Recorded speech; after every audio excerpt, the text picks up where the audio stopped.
Hello everyone, welcome to Study Tube. बढ़ेंगे हम लोग इस सीरीज में आगे और करेंगे इस वीडियो में इस सीरीज का सेट नंबर 73। इस पूरे सीरीज का ये सेट नंबर 73 है और इस वीडियो में हम लोग समाप्त करेंगे चैप्टर इलेक्ट्रिसिटी को। ये जो चैप्टर है इलेक्ट्रिसिटी विद्युत, ये इसका आखिरी पार्ट है, पार्ट नंबर 10। 10 पार्ट्स इसमें हुए हैं। 10 पार्ट्स के PDF को एक साथ कंबाइन करके टेलीग्राम चैनल पर अपलोड कर दिया जाएगा, जैसा कि हीट चैप्टर में किया गया था। तो अगर आपने टेलीग्राम चैनल को नहीं ज्वाइन किया हुआ है तो ये टेलीग्राम चैनल का आईडी है, आप इस आईडी के माध्यम से या फिर ये QR कोड है, इसे स्कैन करके टेलीग्राम चैनल को ज्वाइन कर सकते हो। ये वीडियो अपलोड होने के बाद सारे ही 10 पार्ट्स के PDF कंबाइन करके अपलोड कर दिया जाएगा। जो हमारा अगला चैप्टर होगा उसका नाम है मैग्नेटिक इफेक्ट ऑफ करंट, यानी कि विद्युत धारा का चुंबकीय प्रभाव।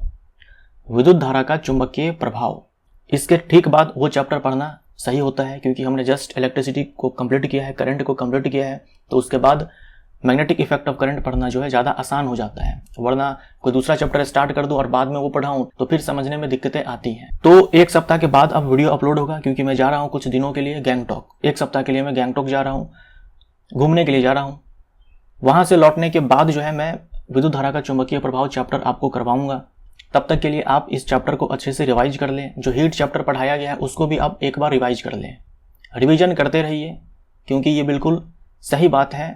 रिवीजन ही सफलता की चाबी है। अगर आप चैप्टर पढ़ते जाएंगे, रिवीजन नहीं करेंगे तो फिर दिक्कत हो जाएगी भाई। रिवीजन जो है करते रहो। तो इलेक्ट्रिसिटी चैप्टर को भी रिवाइज कीजिए और जो हीट चैप्टर पढ़ा दिया गया है उसको भी आप रिवाइज कीजिए। और बता दो, ये जो मैं चैप्टर आपको करवा रहा हूँ अभी, चाहे हीट हुआ, इलेक्ट्रिसिटी हुआ, चाहे मैं आगे जो करवाऊंगा, ये रेलवे LP CBT 1 और CBT 2 ये दोनों के लिए भी है। ये मत समझिएगा कि CBT 2 के लिए अलग से कुछ अलग टाइप का सवाल होता होगा, ऐसा कुछ नहीं है। अगर आप LP CBT 2 के लिए भी वीडियो चाहते हैं तो आप इस वीडियो को देखेंगे, इस सीरीज को देखेंगे। इतने सारे मैं सवाल करवा रहा हूँ, इतने सारे न्यूमेरिकल करवा रहा हूँ, उन सारे एग्जाम को ध्यान में रखते हुए करवा रहा हूँ। तो ये LP CBT 1 के लिए भी है, CBT 2 के लिए भी है और अन्य सारे एग्जामों के लिए भी है जिसमें जनरल साइंस पूछे जाते हैं। तो भरोसा रखिए, जो आपका पेपर हुआ था CBT 2 में, LP CBT 2 में, उसको भी मैंने देखा हुआ है, तो मुझे पता है कि किस तरह के सवाल करवाने हैं। आपको बस यहाँ पर क्या है कि कंटिन्यूटी मेंटेन करके रखना है। तो अगला वीडियो जो आएगा वो एक सप्ताह बाद आएगा, नया चैप्टर हम लोग शुरू करेंगे। तब तक के लिए जो भी सेट्स हुए हैं उनका आप रिविजन कीजिए। रिविजन बहुत ही ज़्यादा जरूरी है। एक चैप्टर आप कम पढ़ लो चलेगा, लेकिन जो पढ़ ली हो उसको याद रखो, वो आपको आना चाहिए। चलिए अब हम लोग बढ़ते हैं वीडियो में आगे। ये चैप्टर है इलेक्ट्रिसिटी और ये है इसका आखिरी पार्ट, पार्ट नंबर 10।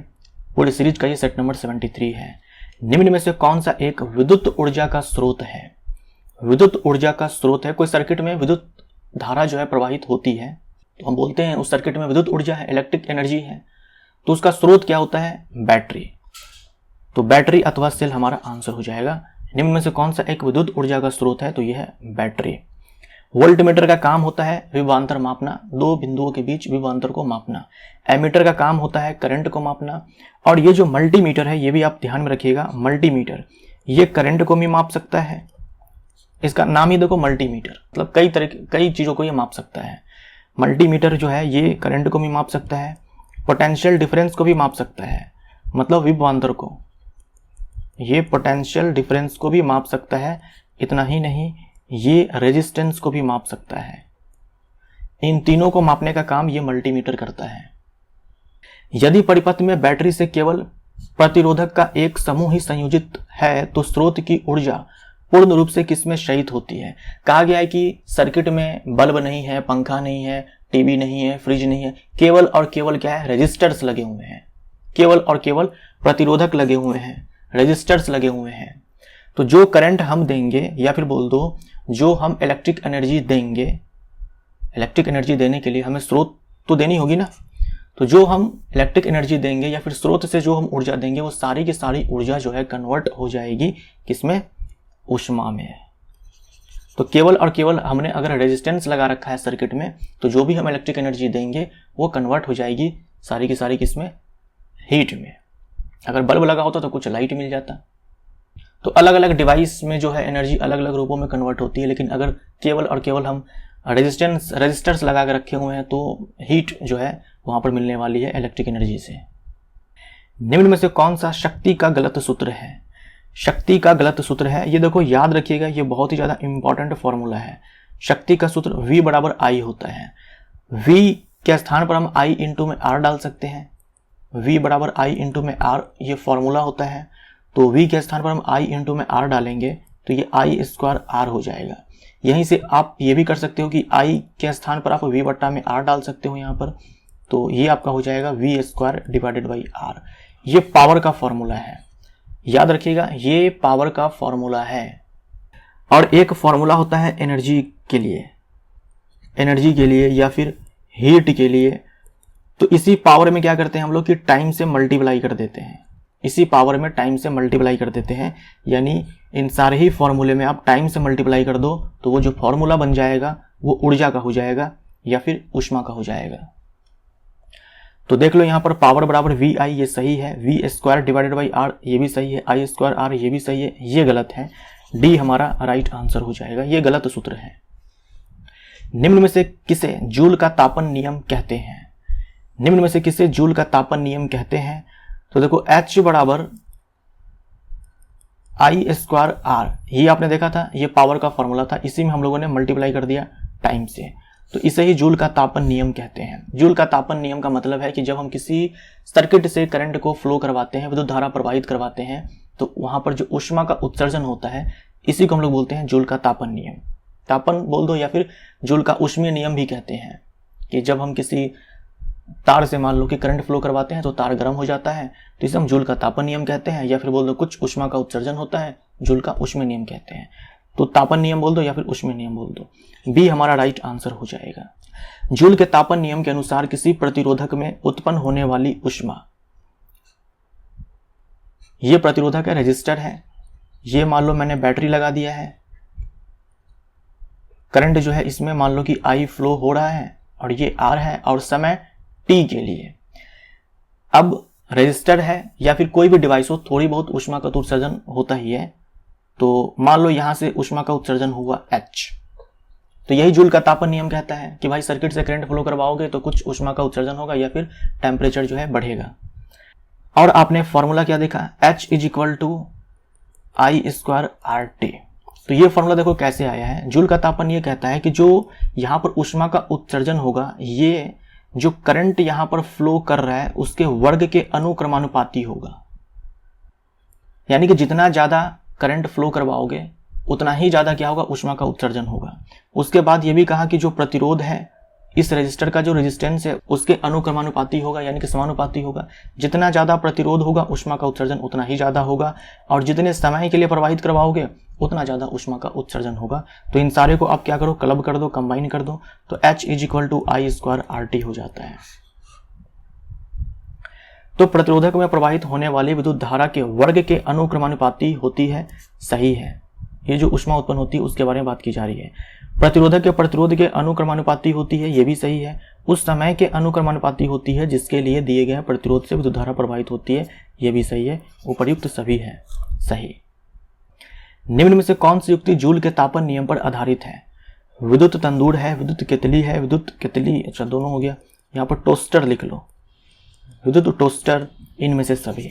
जूल का तापन नियम आप समझ गए कि जब हम करंट फ्लो करवाएंगे तो ऊष्मा का उत्सर्जन होगा। जैसे हीटर है, हीटर से हम लोग क्या करते हैं, ऊष्मा लेते हैं, तो करंट फ्लो करवाते हैं, ऊष्मा का उत्सर्जन होता है। हेयर ड्रायर हो गया, विद्युत फ्यूज हो गया, ये भी जूल के तापन नियम पर ही आधारित है। विद्युत इस्त्री यानी कि इलेक्ट्रिक आयरन है।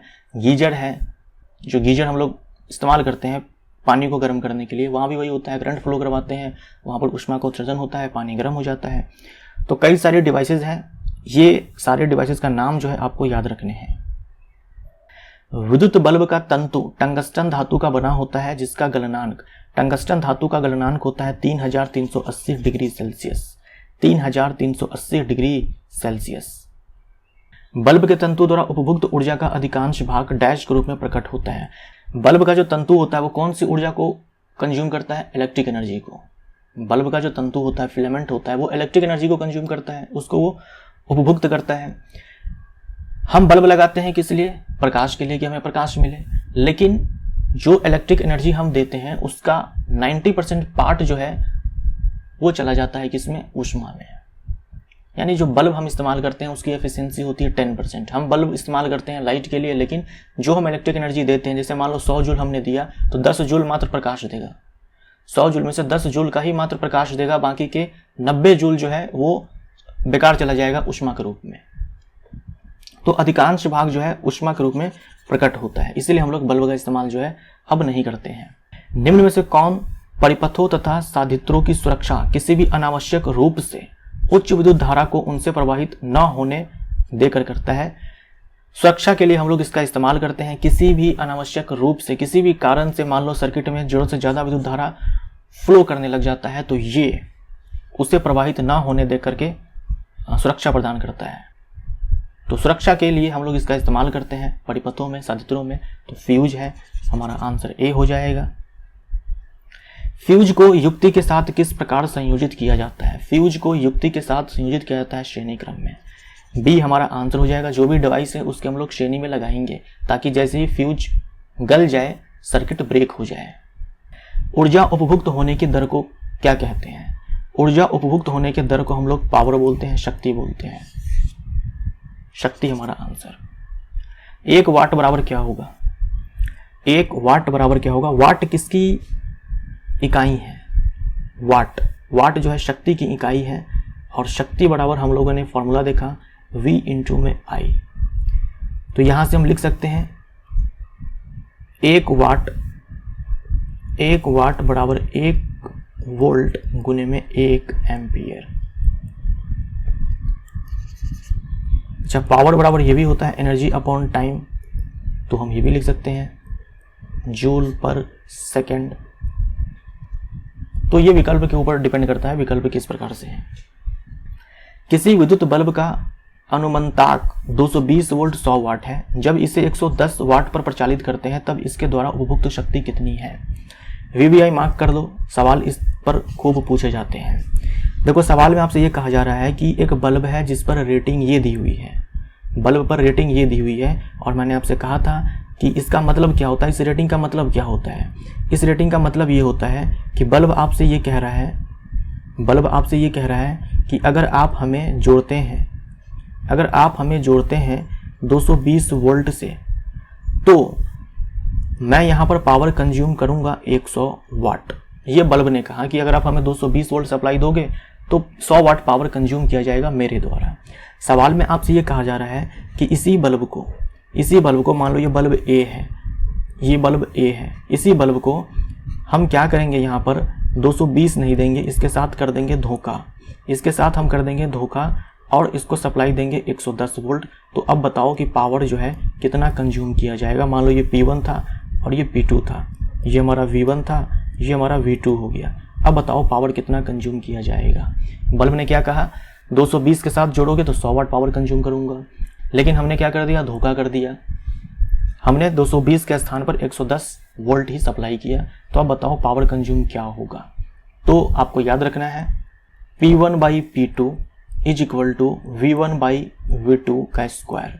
इस तरह के सवाल बनाने के लिए ये आपको इस्तेमाल करना है कि बोल दिया जाएगा पहले इतना वोल्टेज दिया गया तो इतना पावर कंज्यूम किया गया, बाद में बताओ वोल्टेज ये कर दिया गया तो पावर कितना कंज्यूम किया जाएगा।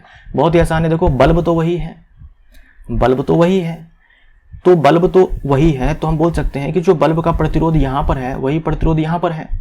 तो फॉर्मूला होता है हमारे पास P बराबर V square divided by R। R हमारा यहाँ पर सेम हो गया, कांस्टेंट हो गया, तो P जो है सीधा समानुपाती है V स्क्वायर के, वहीं से मैंने ये रिलेशन निकाल दिया है। ये इंपॉर्टेंट है, ये ध्यान में रखिएगा, ये बहुत ही ज़्यादा इंपॉर्टेंट फॉर्मूला है। खूब सारे सवाल जो है यहाँ से पूछे जाते हैं। अब देखो, P1 हमारे पास 100 वाट है, P2 तो हमें चाहिए, V1 का मान 220 है, V2 का मान 110 है।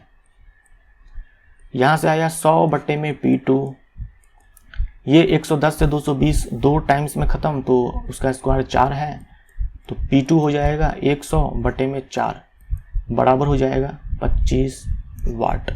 याद रखिएगा, इस तरह का सवाल आया तो आपको ऐसे ही बनाना है, करंट वरेंट निकाल कर मत बनाने लग जाना, गलत हो जाएगा। मतलब आप ये भी तो कर सकते हो ना, यहाँ पर हम फॉर्मूला लगाएंगे P बराबर V इंटू में I, P पता है, V पता है, I निकाल लेंगे। फिर यहीं पर हम क्या करेंगे, P बराबर V इंटू में I, हमें P चाहिए, V हमें मालूम है, और ये जो I निकला है उसको हम यहाँ पर पुट कर देंगे। ऐसा नहीं करना है, गलत हो जाएगा आंसर। ठीक है,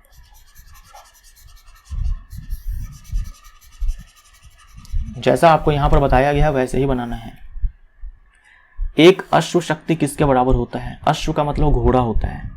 1 हॉर्स पावर ये होता है 746 वाट। 1 हॉर्स पावर बराबर 746 वाट। सी हमारा आंसर। इसको काट दो। क्रमशः 40 वाट, 60 वाट और 100 वाट की रेटिंग वाले 3 बल्ब ए, बी, सी 220 वोल्ट के वोल्टेज स्रोत के साथ समानांतर क्रम में संयोजित है। अधिकतम दीप्ति के साथ चमकने वाला बल्ब कौन सा होगा? देखो समानांतर क्रम में है, मतलब जो हमारे घर में लगे होते हैं बल्ब कुछ वैसा ही है। तो हमने अपने घर में लाए 3 बल्ब, एक 40 वाट का, एक 60 वाट का, एक 100 वाट का, और जोड़ दिया। बताओ सबसे ज्यादा रोशनी जो है कौन सा बल्ब देगा? समानांतर क्रम में लगे होते हैं ना हमारे घरों में बल्ब, तो बताओ सबसे ज्यादा रोशनी कौन देगा? जिसके पास पावर ज्यादा होगा, 100 वाट वाला। तो सी हमारा आंसर, यानी ए विकल्प हमारा आंसर, बल्ब सी जो है सबसे ज्यादा रोशनी देगा। मान लीजिए अगर हम इसको लगा देते श्रेणी क्रम में, तब आंसर क्या होता? सबसे छोटा वाला 40 वाट वाला। ये मैं आपको ऑलरेडी बता चुका हूं पिछले वाले वीडियो में, पिछले वाले सेट में, इलेक्ट्रिसिटी पार्ट 9 में। 1100 वाट का एक इलेक्ट्रिक टोस्टर 220 वोल्ट पर संचालित होता है। इसकी कुंडली का प्रतिरोध डैश होगा। देखो पावर बराबर V² डिवाइडेड बाई R, ये फॉर्मूला होता है। क्योंकि हमें P पता है, V पता है, R चाहिए। यहां से हम लिख सकते हैं R is equal to V² divided by P बराबर V का मान 220 गुने में 220 बट्टे में ये 1100 है। तो 1020, यहाँ से 1020, 22 गुने में 22 बट्टे में 11, 11 दूनी में 22, यानी कि 44 ओम। 44 ओम हमारा आंसर।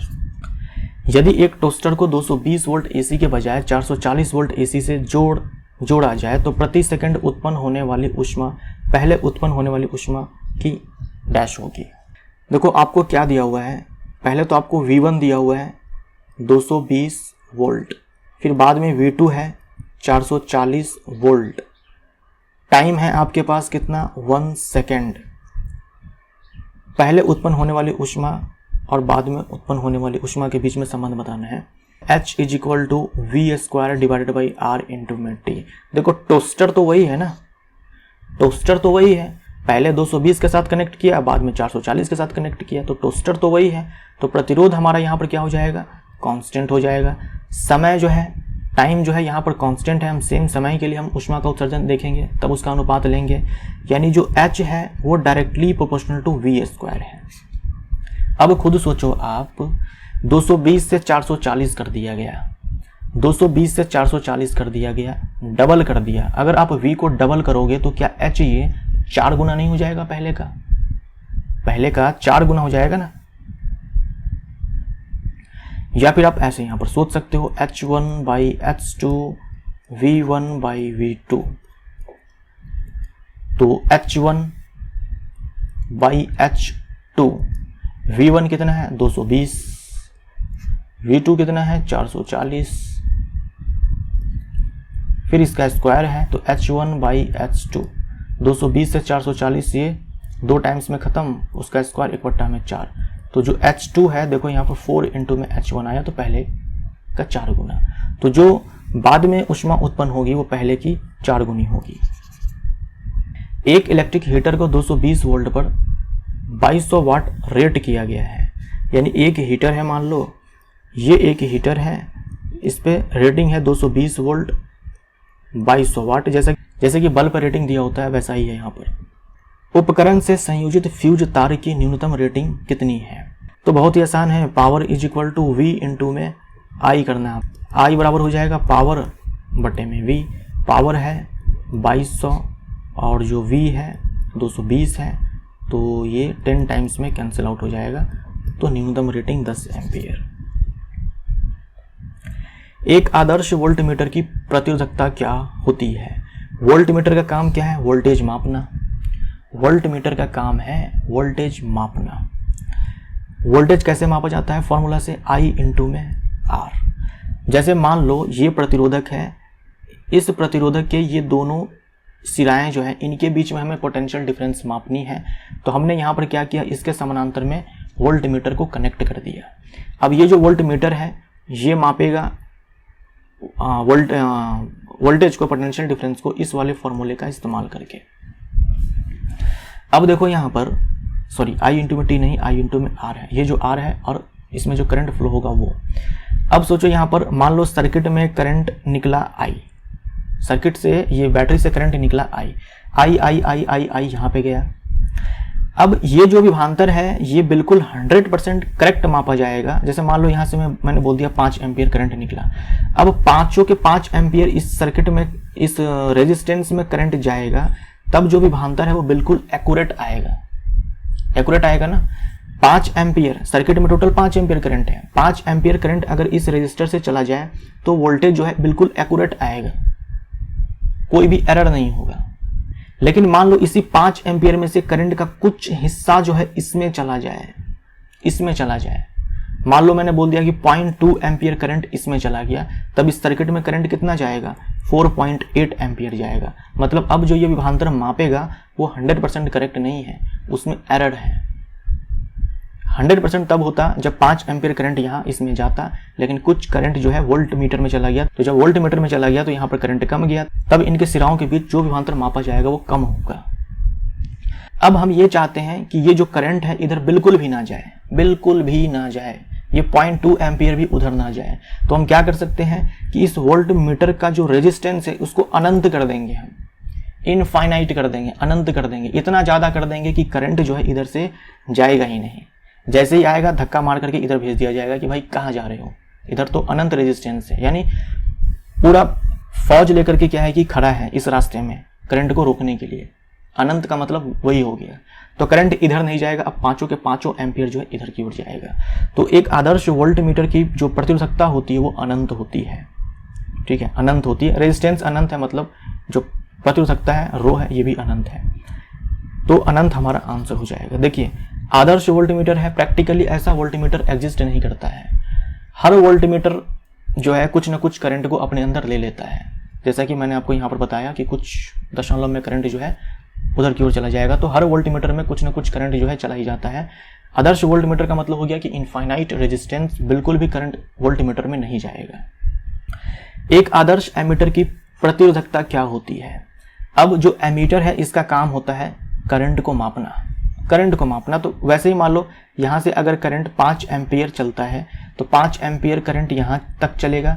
अब ये 5 एम्पियर करंट को ये 100% माप दे, मतलब सर्किट में करंट 5 एम्पियर और एमीटर भी बता दे कि हाँ 5 एम्पियर। ये तो तभी पॉसिबल है जब पूरा का पूरा करंट जो है इस एमीटर से होकर के गुजर जाए। पूरा का पूरा करंट जो है इस एमीटर से होकर गुजर जाए, मतलब एमीटर जो है अपने से होकर के बिल्कुल बिंदास होकर के स्वागत करके बोले कि हाँ आओ करंट मेरे से होकर के जाओ। यानी बिल्कुल भी ये रुकावट पैदा ना करे, बिल्कुल भी ये रुकावट पैदा ना करे। प्रतिरोध शून्य, ठीक है, प्रतिरोध शून्य, आइए स्वागत है आपका। लेकिन प्रैक्टिकली जो एमीटर होता है उसके पास कुछ ना कुछ प्रतिरोध होता है। हम ये नहीं कह सकते हैं कि एक ऐसा एमीटर है जिसके पास रेजिस्टेंस बिल्कुल भी नहीं है, बिल्कुल भी नहीं। प्रैक्टिकली कुछ ना कुछ रेजिस्टेंस होता है, लेकिन हम आदर्श की बात कर रहे हैं यहाँ पर, एक आदर्श एमीटर। तो अब इसके लिए याद रखेंगे जो प्रतिरोध है या फिर प्रतिरोधकता है वो 0 होता है, शून्य होता है। शून्य रहेगा तो जो एक्चुअल में करंट है वो मापेगा। अगर कुछ ना कुछ प्रतिरोध है तो एक्चुअल में जो करंट है उससे थोड़ा कम मापेगा। अति चालकों की चालकता क्या होती है? अति चालक को हम लोग बोलते हैं सुपर कंडक्टर।